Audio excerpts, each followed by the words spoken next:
ఒకరోజు నేను బట్టలు పిండి ఆరేస్తూ ఉండగా పక్కింటి ముందు అందరూ గుమిగూడి ఉన్నారు.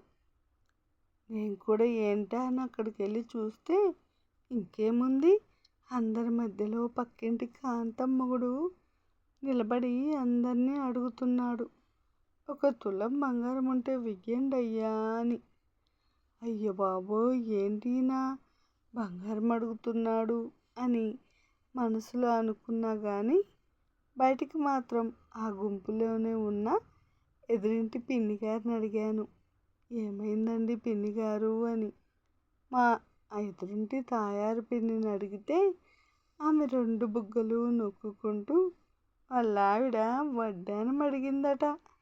వడ్డానంలో ఇంటికి రాకపోతే కాళ్ళు 2 విరగ్గొడతానని చెప్పి బయటికి నెట్టేసిందట, పాపం ఉన్న పలంగా.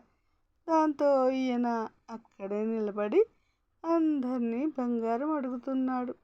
ఇది మరీ బాగుంది చోద్యం అని ఆ పిన్ని గారు బుగ్గలు నొక్కుంటూ మా ఆయన్ని బంగారం తీసుకురమ్మని పంపి 2 రోజులైంది, ఇంతవరకు రాలేదు. ఇక ఈయన గారు ఏం సాధిస్తారు?